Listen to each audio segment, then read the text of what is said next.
스데반 살해 사건의 주범인 사도 바울이라고 하는 사람이 사도행전 9장에 나오는 사람입니다.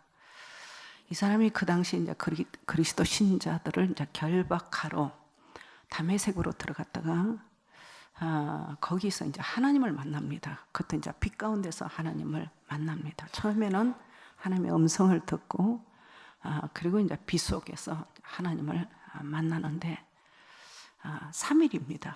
그 짧은 3일 동안 완전히 하나님의 사람, 성령의 사람이 되어서 나왔다고 하는 데서 우리 기독교 신자들은 굉장히 많은 감동과 많은 은혜를 받고 있는 그런 사건입니다. 사실 우리가 교회 생활, 이 신앙 생활이라고 하는 것은 이런 변화에서부터 신앙이 시작이 되는 겁니다. 이런 변화에서부터 신앙의 꽃이 피게 되는 거예요. 이 시대는 교회도 많고 설교도 많고 그러다 보니까 집회도 많고 은혜도 많습니다. 근데 문제는 내가 변하지 않고 받은 은혜다 보니까 힘이 되지가 않는 거예요. 교회마다 교인들이 얼마나 많습니까? 근데 힘쓰는 교인들은 불과 많지가 않습니다. 힘을 가지고 힘쓸 수 있는 그런 교인들은 불과 몇 명이 되지 않습니다. 근데 이유는 왜 그러냐면 변하고 받은 은혜면, 변하고 받은 말씀이면 그는 굉장한 힘으로 나타날 수가 있는데 변하지 않고 받아버렸기 때문에 현재 지금 이런 문제들을 교인들이 안고 있습니다. 성경에도 그런 얘기가 있어요. 생배 조각을 낡은 옷에 붙이는 자가 없고 새술을 헌부대에 담을 수가 없나니 새술은 새 부대를 반드시 준비해야 된다라고 하는 얘기를 예수님이 얘기를 했어요. 여러분 맞는 이야기입니다. 우리가 살아보면 항상 생각해도 틀림없는 말씀이 이 말씀이에요. 낡은 옷에다가 생배 조각을 갖다 붙이면 반드시 그는 미어지고 터지게 돼 있어요. 아직 발효되지 않는 새술을 헌 부대에다가 담았다고 한다면 그 부대가 감당을 못합니다. 반드시 터지게 돼 있어요. 그래서 새술이걸랑 새술이라고 하면 반드시 준비해야 되고 새 부대를 준비해야 된다. 이런 얘기를 예수께서 직접 얘기를. 자, 우리가 예수를 영접하고 나면 침례를 받습니다. 침례 받는 이유는 옛 사람을 딱 정리하고 새롭게 이제 태어나기 위해서 이제 우리가 침례를 받아요. 침례를. 그래서 이제 베드로후서 3장을 베드로전서 3장에도 노아 식구 8명이 침례 받고 올라왔고 고린도전서 10장에도 이스라엘 사람들이 출애굽할 때 구름과 바다 가운데서 침례를 받고 나왔다고 되어 있습니다. 이들은 두 번 다시 과거와 연결시키지 않고 완전히 딱 끊은 상태에서 새롭게 새 출발한다고 하는 데서 새로운 사람으로 시작했던 사람들이 바로 이 사람들입니다. 여러분 우리가 예전에 침례 받을 때는 목사님이 다 두 손 들게 했어요. 우리는 그렇게 침례를 받았어요. 두 손 들고 아무개 자기 이름을 자기가 부르고 아무개 나는 죽었습니다. 그리스도 안에서 죽었습니다. 이러고는 엉엉 울면서 물속에 들어가게 하고 물 밖으로 나올 때는 아무개 나는 그리스도 안에서 다시 태어났습니다. 이러고 우리가 침례를 받았어요. 예전에는 다 두 손 들고 항복시킨 다음에 나 아무개는 죽었습니다. 이러고는 들어갔다가 나올 때는 나 아무개 누구는 다시 태어났습니다. 이렇게 이제 분명히 신앙 고백을 하도록 했고 또 신앙 고백을 하면서 우리가 침례를 받았어요. 여러분 우리 영적 생활, 이 신앙 생활에 이런 전환점은 상당히 중요합니다. 내가 죽었습니다 라고 하는 신앙 고백, 이런 터닝 포인트는 우리 신앙 생활에 특별히 영적 생활에 이건 너무너무 중요한 부분이에요. 엘리사가 엘리야의 외투를 받는 그 순간, 바로 그 순간입니다. 쟁기를 불질러서 태워버렸어요. 그리고 자기가 키우던 소들을 다 잡아다가 동네 사람들에게 다 나눠주고는 그리고 떠났어요. 다시는 돌아올 수 없는 여지를 딱 만들어 놓고 그리고 떠났습니다. 외투를 자기한테 던져주는 바람, 갑자기 자기가 입었던 외투를 자기한테 입혀주는 그 순간 엘리사는 깨달았어요. 야, 이건 보통 일이 아니다. 내가 주의 길을 가야 되나 보다. 내가 저를 쫓아야 되나 보다. 그 순간 자기가 가지고 있는 거 전부 다 불질러서 없애버리고는 다시 돌아오고 싶어도 돌아올 수 없는 여지를 만들어 놓고, 그리고 엘리사가 엘리야를 쫓았어요. 예수님의 제자들이 예수를 쫓을 때 배와 부친을 버리고 쫓았더라고 했습니다. 이런 전환점이 만약 여러분에게 또 우리 모두에게 이런 화끈한 변화가 있고서 우리가 예수를 믿었다고 한다면, 여러분, 우리는 무척 신령해졌을 겁니다. 굉장한 힘을 우리가 찾아냈을 거예요. 탕자가 아버지 집으로 돌아올 때 양다리 걸치고 돌아온 거 아니에요. 깨끗하게 돌아왔습니다. 두 번 다시 돌아서지 않을 만큼 깨끗하게 정리하고 그리고 돌아왔어요. 오늘 우리에게 이런 화끈한 그런 변화가 좀 있었으면 좋겠어요. 그런 변화의 바람이 우리 교회 위에, 한국 교회 위에 확 불었으면 좋겠어요. 한국 교회는 이게 지금 부족해요. 이걸 제일 잘해야 되는데 이걸 현재 지금 제일 못하고 있습니다. 나이 40도 안 되는 어떤 젊은이가 서초동 성모병원에서 위암 판정을 받았어요. 1차 수술을 했습니다. 위 일부를 이제 절개하고 그리고 이제 1차 수술을 했는데, 불과 얼마 되지 않아서 이게 재발을 했어요. 급하게 의사들이 달라붙어서 2차 수술을 또 했어요. 얼마 되지 않았습니다. 또 재발했어요. 세 번째 또 위를 또 절개를 한 거예요. 3번 수술하고 나서 그 사람은 위 전체가 다 없어졌어요. 위를 다 잘라냈어요. 1차, 2차, 세 번째 수술에는 위 전체가 다 없어졌어요. 회복실에서 3차 수술을 마치고 회복실에 누워있는데 담당 의사가 찾아와서 환자 손을 꼭 잡고는 한마디를 했습니다. 환자는 내 얘기 잘 들으세요. 빨리 교회 나갔어요. 빨리 교회 나갔어요. 빨리 교회 나갔어요. 그 소리를 듣고 교회를 뛰어나왔어요. 제가 그 사람 붙들고 그런 얘기를 했어요. 교회 나오는 게 중요한 게 아니라 교회 나와서 하나님을 만나야 된다. 하나님 만나지 않고 교회에 다니는 것은 의미가 없어. 교회 나왔다는 그 자체가 중요한 게 아니요. 교회 나왔으면 예수 만나야 되고 하나님 만나야 돼. 여러분, 어떤 인간도 하나님 만날 때만 새로워집니다. 이거는 저나 여러분이 가지고 있는 증거입니다. 우린 이 부분에 대해서 다 증거를 다 가지고 있는 사람. 어떤 인간도 하나님 만나지 않고는 새로워질 수가 없어요. 그래서 내가 그 사람 붙들고 그 얘기를 했어요. 그래서 제가 교회 나왔는데요. 그래, 교회 나온 건 너무 잘했다. 근데 그게 중요한 게 아니라 교회 나왔으면 하나님을 만나야 돼. 예수 만나야 되고 하나님 만나야 된다. 그래야 네가 새로워지는 거예요. 술을 못 끊네. 1차 수술하고 나서 정신을 차려서 해야 되는데 중독이 돼서 이걸 끊지를 못해. 2차 수술에서만 정신을 차려야 되는데 그런데도 못 끊어. 네가 새로워질 수 있는 길은 하나님 만나는 길밖에 없다. 여러분, 지난 6,000년 동안 어디서 사람이 새로워졌느냐면 하나님을 만났을 때였어요. 아멘? 6,000년입니다. 어디서 우리가 새로워졌게요? 하나님 만났을 때. 우리 야무지게 아멘. 교도소에 가보세요. 성경 암송대회가 들어 있어요. 교도소 안에서. 죄수들이 성경 암송을 하는 거 보면 아마 여러분 깜짝 놀랄 겁니다. 우리는 그렇게까지 성경을 잘 외우는 사람이 많지가 않아요. 히브리서 전장을 눈 감고 줄줄줄 외우는 사람들이 있어요. 한두 사람. 그런 사람들에게 상도 주고 상품도 주고 그래요.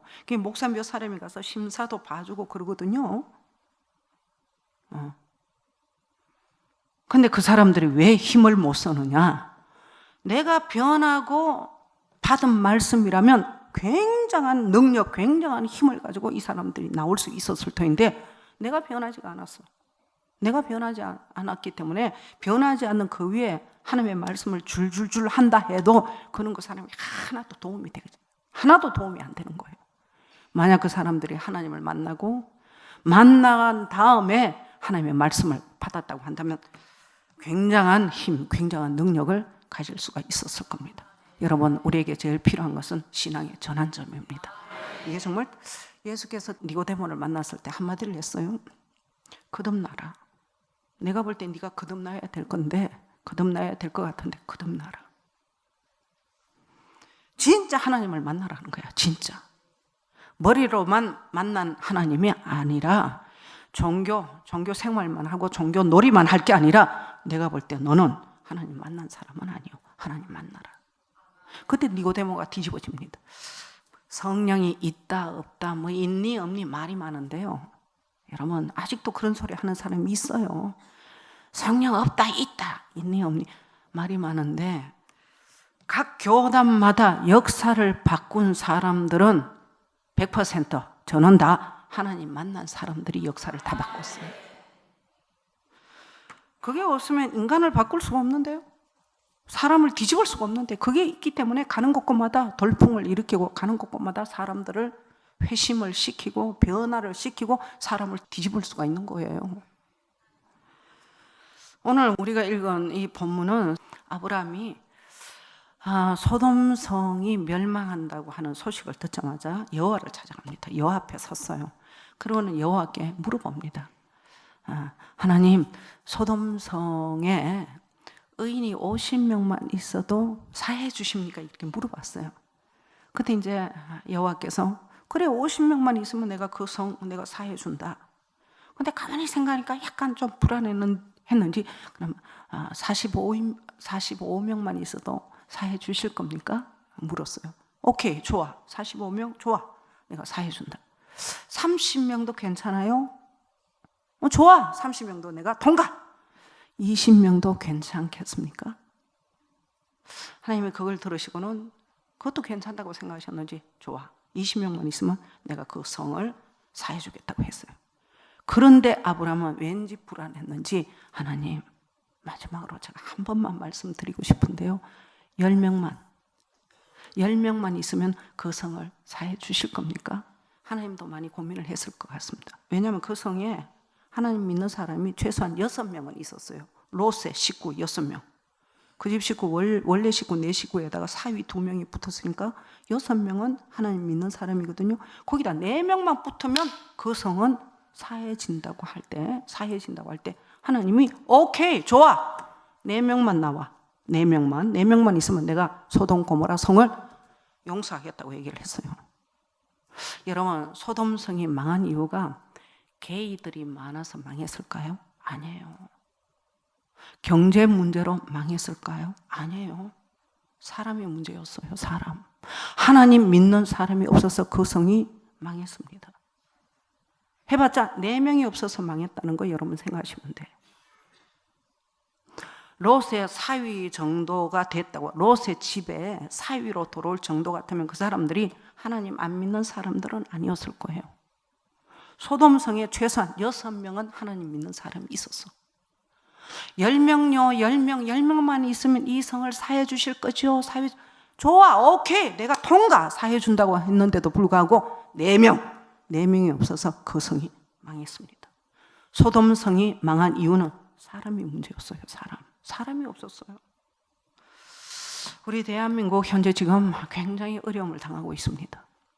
난 여러분들에게 이 시간을 통해서 꼭 말씀드리고 싶은 게 지금 이런 어려움을 당한 우리 대한민국이 그냥 막연히 좋아질 거예요. 언젠가는 일본을 누르고 우리가 우뚝 설 거예요. 잠시 과정일 뿐입니다. 우린 이길 수 있습니다. 극복할 수 있습니다. 할 수 있습니다. 여러분, 괜한 소망만 띄워놓고 소망만 바라보고 앉아있을 때가 아니라고 생각을 해요. 실제적이고 사실적인 뭔가를 우리가 찾아와야 돼. 그게 바로 변화입니다. 우리나라가 변해야 돼요. 우리 민족이 변해야 된다고. 사람이 문제였어요. 사람. 경제 문제가 아니었습니다. 개인 문제가 아니었어요. 소돔성이 멸망받는 데는 사람이 없었어. 사람 때문에 당한 문제였어요. 그럼 지금 우리가 찾아야 될 것은 하나님의 사람을 찾아야 돼. 하나님의 사람으로 우리가 변화받는 거. 하나님은 지금 이걸 원하고 있는 거예요. 이걸. 진짜 제대로 하나님 믿는 사람이 나와야 돼요. 이거 깨달은 사람이 누구냐면 일대 초대 대통령 이승만 씨가 감옥에서 이걸 깨달았어요. 감옥에서 국가 내란죄로 붙들려서 감옥살이하고 있을 때, 정치범으로 붙들려 들어가서 감옥살이하고 있을 때 내가 죽는구나 생각하는 어느 날 하나님이 찾아옵니다. 그리고 이 사람이 감옥에서 뒤집어져요. 거기서 성령 받습니다. 거기서 거듭납니다. 자기가 고문받고 고통당하는 그 감옥살이에서 드디어 하나님을 만납니다. 거기서 깨달은 것이 로마서 1장 26절 말씀을 이 사람이 깨닫습니다. 복음은 하나님의 능력이다. 그것도 모든 사람을 구원할 수 있는 하나님의 능력, 이걸 이 사람이 깨달아요. 감옥에서. 그때 이 사람의 가치관이 확 달라집니다. 생각이 확 뒤집어졌어요. 나라가 되려면 국민 한 사람 한 사람이 변화받는 거, 이걸 이 사람이 깨달아요. 그 전까지만 해도 제대로 된 나라가 되려면 제대로 된 정치인이 나와야 되고, 미국식으로 정치해야 되고, 청나라식으로 정치해야만 나라가 나라 될 수 있다고 생각했던 이 생각이 하루아침에 왕창 무너집니다. 그때 깨달은 것이 나라가 참나라가 되려면 우리 백성, 우리 국민 한 사람 한 사람이 변화받는 거. 왜? 자기가 변화받았거든요. 자기가 하나님을 만났거든요. 어디서? 옥에서, 옥중에서, 빛 가운데서 하나님을 만났거든. 자기가 변화받고 나니까 우리가 잘 살 수 있는 길은 내가 변하는 거, 내가 잘 되는 길도 내가 변화받는 거, 우리나라가 잘 사는 길은 우리 민족이 변화받는 거, 우리 국민 한 사람 한 사람이 변화받으면 우리나라가 살아나고 우리 민족이 살아나고 우리 교회가 살아난다는 걸 이 사람이 직접 본인이 체험했거든요. 본인이. 여러분 아멘입니까? 괜한 에드벨리온 띄워놓고 괜한 소망 쳐다보고 앉아서 잘 될 거야, 잘 될 거야. 뭘로 잘 될 건데 우리가? 여러분 뭐 가지고 우리가 잘 될 건데요? 우리가 뭐가 있어서 잘 될 거냐고 지금. 여러분 이럴 때는 상대에게 없는 걸 우리가 확실하게 붙들고 있어야 돼. 상대는 하나님이 없지만 우리에게는 하나님이 계십니다. 하나님을 붙들고 우리가 일어나야 돼요. 우리가 하나님 앞에서 제대로 하나님 믿는 사람으로 변화받는 거, 이게 이 교회가 사는 길이요, 민족이 사는 길이요, 대한민국이 사는 길입니다. 이걸 이승만 씨가 깨달았어요. 나라를 바꾸는 건 부처님도 아니고 공자님도 아니고 예수님, 예수, 오직 예수밖에 없다는 거. 그래서 감옥에서 두 손 걷어붙이고 팍 복음을 전합니다. 그 감옥에 빛이 들어왔어요. 그때 그 복음을 듣고 변화된 사람들이 대한민국 건국의 주역들이 다 된 거예요. 여러분 조만식, 안창호, 이상재, 김구 이런 사람들은 독립운동을 했던 사람들인데 이 사람들은 다 기독교 신자입니다. 그것도 투철한 기독교 정신으로 똘똘 묻힌 예수 피가 빨갛게 흐르고 있는 기독교인들이었어요. 백범 김후 선생님은 감옥에서 성령 받잖아요. 거기서 하나님 만나잖아. 거기서 뒤집어진 사람이잖아. 그래서 나라와 조국을 위해서 자기 목숨을 헌신한 사람들이 다 이런 사람들이에요. 그 당시 독립운동했던 사람들은 이 조선은 일본의 것이 아니고 하나님의 것, 지금이라도 정신 차리고 하나님의 뜻대로 살면 하나님은 반드시 우리를 붙잡아 인도해 내실 거야. 이걸 믿었다니까. 지금 우리가 믿어야 될 거 바로 요걸 믿어야 되고, 지금 우리가 제일 잘해야 될 거 요걸 지금 제일 잘해야 됩니다. 아멘. 오늘의 문제는 지도자가 없어서 생긴 문제가 아니에요. 우리 국민이 변화받지 못해서 지금 이런 난리가 터진 거예요. 젊은이들이 밤문화에 취해가지고 지하로 밤마다 내려가 마약, 술, 퇴폐문화, 음란, 성의 노예가 되어서 밤이면 밤마다 지하에서 그들이 나둥거려져 있다고 했을 때, 하나님이 이 민족을 향한 특별한 뜻을 가졌다고 한다면 여러분 이걸 방관할 수 있는 문제는 절대 아니잖아요. 하나님 이걸 가만 두고 지켜볼 문제는 절대 아니죠.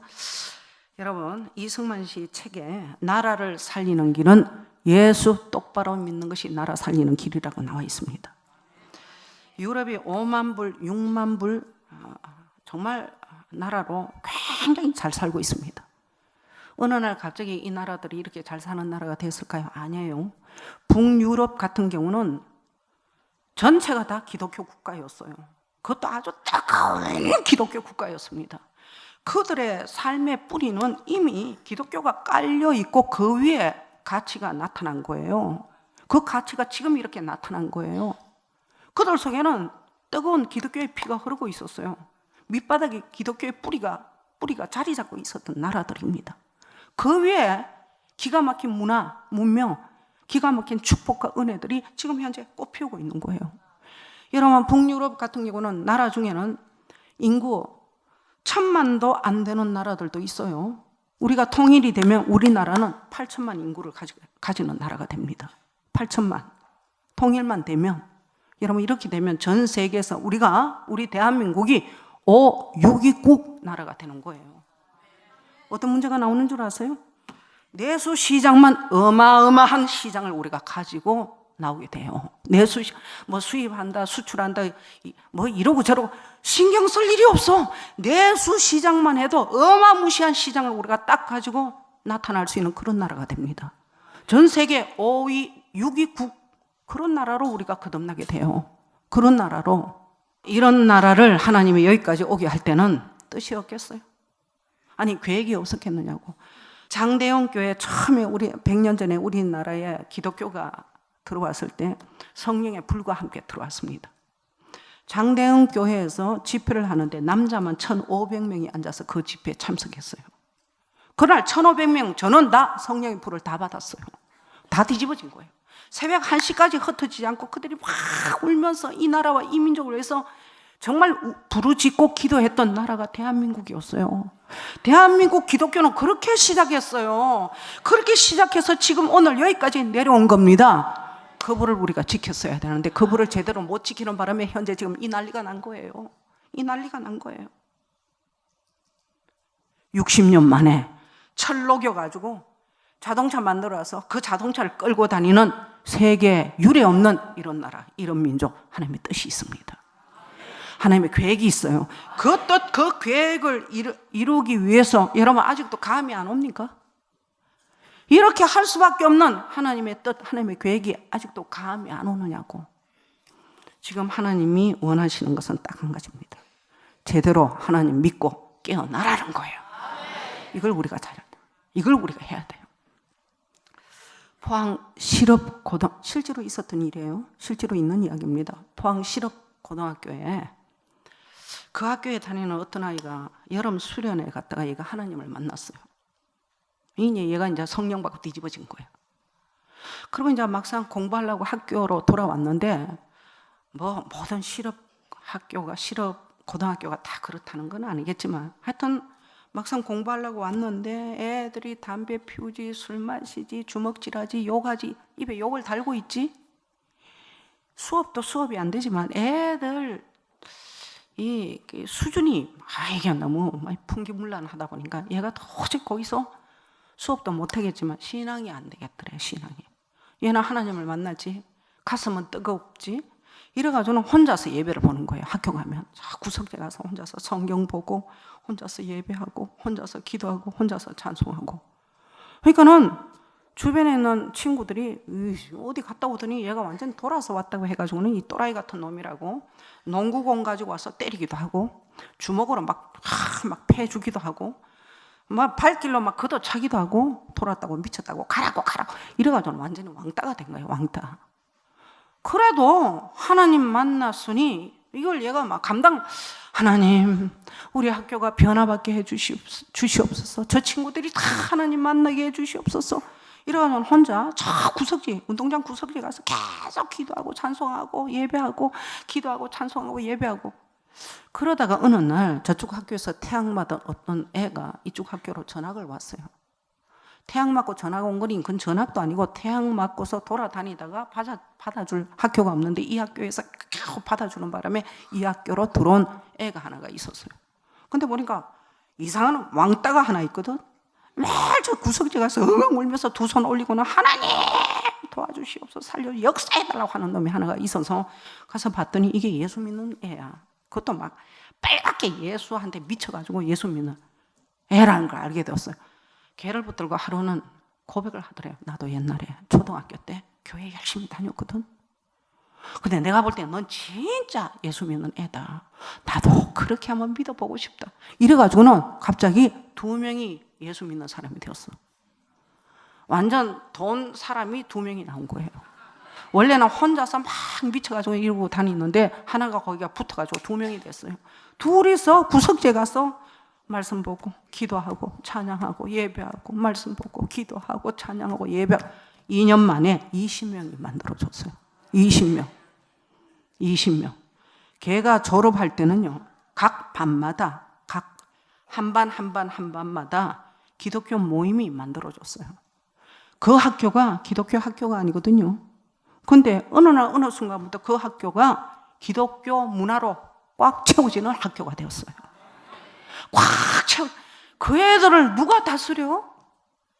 요즘 여러분 학교 다니는 아이들 보면 버스 정류장에서 버스 기다리는 그 시간도 인내하지 못해서 구석재 가서 담배 꼬나 물고 담배 피우고 나와요. 그 불과 몇 분 그걸 못 참아가지고는 구석지만 되면 거기 가보면 정류장 골목 구석재 가면 담배 꽁초가 이만큼씩 쌓여져 있어요. 그거 다 누가 피운 거냐면 고등학교 애들이 그 담배를 꼬나 물고 담배 피우고는 버스가 오면 불이 나게 그냥 그러고. 그러면 학교에서 공부하는 그 긴 시간 걔들이 담배를 얼마나 물겠어요. 이번에 우리 샘터에 들어오신 우리 회원 중에는 하루 3가 피운다고 하시는 분이 들어오셨어요. 첫날 담배가 딱 끊어진 거야. 첫날 끊으라고 끊은 게 아니라 끊어야지 해서 끊어진 게 아니라 자동으로 그냥 끊어졌어요. 완전히. 그 학교가 기독교 학교가 아닌데도 언제부턴가 기독교의 바람이 불기 시작하고 기독교 문화가 막 곳곳에서 일어나기 시작하면서 여기저기서부터 기독교 모임이 막 형성이 되고 그 아이들이 변화하는 변화의 바람이 불기 시작한 거예요. 이 나라가 사는 길은 한 사람 한 사람이 예수 믿고 그것도 똑바로 예수 믿고 변화받는 거, 그게 이 나라가 사는 길이고 이 교회가 사는 길입니다. 아멘. 요셉이 결박당하는 그날에 하나님의 말씀이 임했고 그리고 그날에 결박이 풀어졌습니다. 만약 요셉이 말씀이 임하지 않고 결박이 그냥 그대로 있었다고 한다면 총리가 되었을 때 제일 먼저 만나고 싶었던 사람이 보디발 그 아내를 제일 먼저 만나고 싶었을 거예요. 미련이 있어서가 아니에요. 죽이고 싶어서. 여러분 같으면 그렇지 않겠어요? 야, 내가 17살에 네 집에 들어갔어. 에리베리 할 때 내가 그 집에 들어갔거든. 거기서 10년 동안 있으면서 잘하고 처음에는 그런 마음을 가지지 않았겠지. 보디발의 그 여자가 처음에는 에리베리한 애가 들어왔으니까 그냥 물심부름도 시키고 뭐 빵 심부름도 시키면서 그냥 데리고 있었을 거예요. 근데 그게 점점 크면서 인물이 환출해지고 기골이 장대해지는 걸 보면서 이 여자가 마음이 뒤집어졌다는 거거든. 어느 날 여자가 덮쳤다는 거잖아요. 여자가 그것도 조그마한 애가 커서 청년이 되었을 때 그 늙은 아줌마가 덮쳤다는 거잖아. 이게 이러지 마옵소서, 이러시면 안 됩니다, 정신을 차리세요, 왜 이러세요 했더니 옷을 그냥 벗겨가지고는 저놈이 나를 이렇게 하려고 했다 하는 바람에 강간 미수죄로 감옥에 들어간 거잖아요. 그럼 총리가 되었을 때 여러분 같으면 누굴 제일 먼저 불러가지고 누굴 제일 먼저 그 면상 그 화상을 보고 싶었게? 보디발의 여자 불러서 뭐하게? 목을 자르려고. 목을 냉큼 자르고 싶어서 아마 불렀을 겁니다. 그래야 정상이에요. 그 다음에 누굴 제일 만나고 싶었을게? 누굴 제일 먼저 그 다음에 만나고 싶은 사람이 누구게? 자기를 팔아먹은 자기 형제 10명 그 형들 바로 코앞에 지금 다 있어요. 보디발의 여자 제일 먼저 불러가지고는 목을 냉큼 자르고 그 다음에 두 번째 형들 다 나와 불러놓고는 10명 목을 냉큼 자르고 싶었을 겁니다. 근데 성경은 그렇게 되어 있지가 않아요. 요셉이 결박당할 때 하나님의 말씀이 그에게 임했고 그날에 결박이 풀어졌더라. 결박이 풀어졌어요. 말씀이 오니까 결박이 풀어진 거야. 야곱이 사기치더니 자기보다 10배 더 강한 사기꾼을 만났어요. 그게 삼촌 라반입니다. 10번 사기를 당했으니까 자기도 웬만한 사기에는 일가견이 있는 사람이라고 생각했는데 자기보다 10배 더 고수를 만났어. 그게 라반이었어요. 10번 사기당한다? 근데 그 야곱이 어디서 뒤집어지느냐면 야복강에서 하나님을 만나면서 뒤집어집니다. 그날 야곱이 이스라엘이 되어서 나옵니다. 지금 우리는 이걸 제일 잘해야 돼요. 이걸 우리가 해야 돼. 이걸 지금 우리가 해야 된다고. 결박당한 그날에 하나님의 말씀이 임했고 그날에 결박이 풀어졌더라. 여러분 지금 우리에게 필요한 것은 바로 이 대목 아니에요? 결박당했습니다. 하나님이 우리에게 임했어요. 그날에 결박이 풀어졌다고 하는 이 사실이 우리 사실이 돼야 되지 않느냐. 이걸 우리가 붙들어야 돼요. 자, 말씀 마칠게요. 우리 남자 성도님들 간간히 이런 생각을 할 때가 있어. 야, 담배 끊고 술 끊고 내가 노름 끊으면 무슨 재미로 사냐. 세상 끊으면 내가 또 뭔 재미로 산다니. 어? 여러분, 진정한 친구가 여러분에게 있습니다. 예수. 이 친구를 의지하고 이 친구와 함께하면 세상 어떤 친구보다 여러분에게는 도움이 될 거예요. 여러분이 진짜 힘들 때, 여러분이 진짜 외롭고 슬플 때 누가 여러분 곁을 지켜줄까? 지금 그 친구들이 여러분 곁에서 여러분을 지켜줄 것 같습니까? 착각하지 마세요. 여러분이 돈 떨어지면 그 친구들도 다 떨어져요. 여러분이 힘없고 늙었을 때는 그 친구들도 다 떨어지고 다 떠나게 돼 있습니다. 지금 그나마 여러분이 젊음이 있고 돈이 있고 힘 꽤나 쓴다고 하니까 여러분 옆에서 친구 되어주는 거지, 힘 빠지고 늙고 돈 떨어지면 다 떠날 친구예요. 근데 예수는 난 너의 영원한 친구야. 친구를 위해서 나는 목숨을 버린다고 했습니다. 누가 여러분의 곁을 끝까지 지켜줄까? 영원한 우리의 친구 예수가 있습니다. 예수 붙들고 살면 돼요. 그 예수가 여러분에게 정말 영원한 친구라는 걸 믿어 의심하지 마시기를 축복합니다. 자, 형식적인 기독교인 이제 접어야 됩니다. 명목상의 기독교인 여러분 이거 이제 걷어냅시다. 걷어내시고 진짜 예수 똑바로 믿는 정말 변화받은 변화라고 하는 전환점을 가진 신앙의 전환점을 가진 그런 진짜 예수쟁이로 우리 교회가 거듭나기를 바라고 한국 교회가 그런 교회로 거듭날 수 있기를 주 이름으로 축복합니다. 그것만이 대한민국이 사는 길입니다. 기도하시겠습니다. 합심해서 한번 통성으로 기도합시다.